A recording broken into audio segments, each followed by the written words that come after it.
Hi, my name's Lana and I've been caring for my mum Valerie Oakley for the last 7 years, and I just wanted to record this video to share with you my journey and the people that I reached out to during that journey, and really wish I'd known now, or wish I'd known then what I know now in terms of the support that's there available.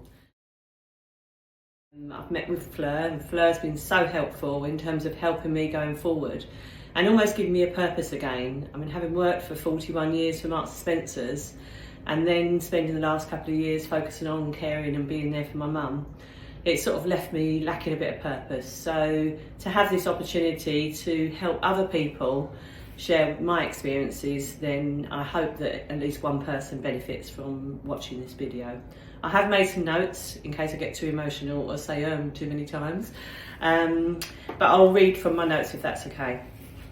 So Mum Valerie Oakley was diagnosed in 2017 with cognitive dementia.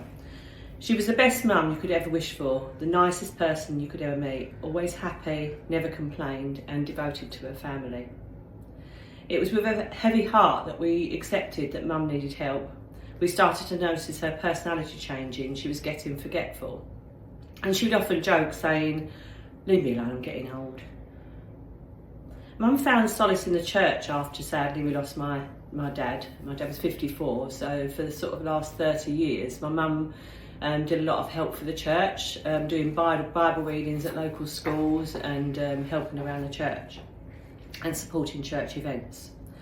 And it was the church who had concerns, and I still remember now that phone call from the vicar that came to say that Mum was forgetting the passages. We stopped her driving at the age of 80, and we both agreed that it just wasn't the right thing to do for her own and other road users' safety. She was fully diagnosed with dementia. We had the support of Thurrock Hospital, the memory clinic, and Mum enjoyed going on their trips and doing the activities there and the games at the weekly sessions. We tried to keep her safe at home for as long as we possibly could. We had a calendar on the wall, like a family organisation calendar, and between me and my two brothers we sort of arranged a visiting schedule to go and help with meal times. This was during the pandemic, and as I'm sure you can imagine, was quite difficult times for us all emotionally, as well as trying to balance our work along with caring for our mum. We reached out to Pineapple Care, who was absolutely amazing.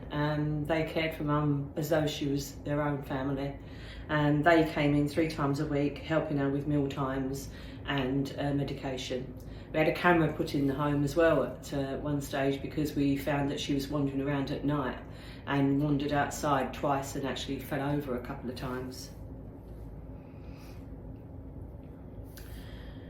In June 22, we realised that we needed to get full-time care for Mum, so we contacted Thurrock Social Services, and they come and done a sort of quite a long-winded assessment process. But obviously we just explained that we was worried for Mum's safety. She'd fallen over outside a couple of times. She's been caught wandering out in the rain, not really realising where she was going.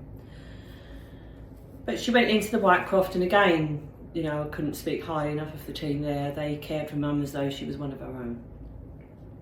She enjoyed her weekly trips to the garden centre. She went to community tea dances. She went to Thameside Theatre. And between me and my brothers and my mum's sister, we used to still take Mum out for days and make sure that she enjoyed her life. She'll always be remembered our angel on earth, and we are honoured to follow in her footsteps and hope that by sharing our experience with you and the challenges that we face will help give comfort to you and your families. We've also had a training room at Pineapple Care in Alsett Hall dedicated in her memory, and it's just an absolute honour that Lavina, the MD there, has dedicated that to Mum. She's her niece.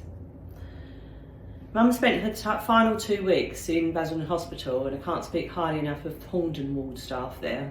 They was really supportive, let us sleep there with Mum, spend 24 hours a day with her. She was admitted with low potassium. We didn't really know what to expect in Mum's final stages, and got quite confused with low potassium compared to final stages of dementia.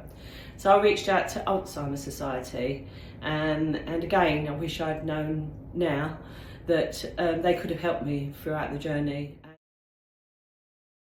Lana, did you use any tools or technology when you were caring for your mum? No, again, to be honest with you, we didn't really know that there was resources like that available. There is so much help available if you just reach out to the right person. Robert was our contact in Thurrock Social Services, and he tells me there's all sorts of resources and tech tools available to help people. The one negative for me was we thought it was a really good thing having a camera in our home, because then we could watch her timekeeping. Had a dementia clock that sort of showed her the time of the day, but she was getting up in the middle of the night thinking it was morning. So I know that there's all sorts of safety mats at the front doors that they can put in, and a meal service that you can get help with. So again, if I'd have known then what I know now, it would have been so much more helpful. So please reach out for help and don't be afraid to ask for it. Yeah, that you're right, there is so much technology and resources, and we can do referrals for that through the carers service as well, so that's good to know. Were you aware, Lana, of the support groups for the dementia cared for and carer at Chadwell Library? We run it on the first Monday of every month. No, I didn't realise there was anything like that available. It's been so helpful to have had something like that to go to, both from a personal point of view, and also I know my mum would have loved it as well. Yeah, it's nice because a lot of groups where you can't bring the cared for with you, so this one you both can come. And I know you're starting to run a group as well. Would you like to tell us a bit about that?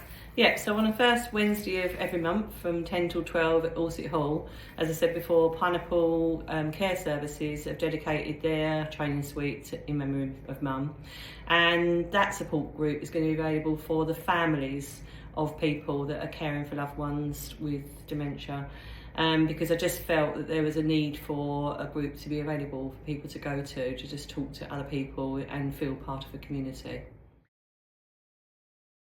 Lana, you mentioned you were caring during the pandemic. Did you reach out to any other carers or get any support yourself during this time? No, we didn't have any. Service would have been so helpful to us had we known about it at the time. We just felt very alone. Obviously it was during the pandemic, and just between the three of us, we just wanted to try and do the best for our mum. So we tried to just muscle through as best we could between the three of us. And as I said, we had a calendar that we did a rota so that she got the care and support that she needed. My brother actually had her live with him for 2 weeks as well during the pandemic, but it just got her disorientated and she started wandering, and we just felt that wasn't right for Mum. It was best to try and keep her safe in our own home as long as we possibly could. It's a shame you wasn't aware of us, because as you say, it would have been so much helpful for of you. Yeah, it would have been helpful.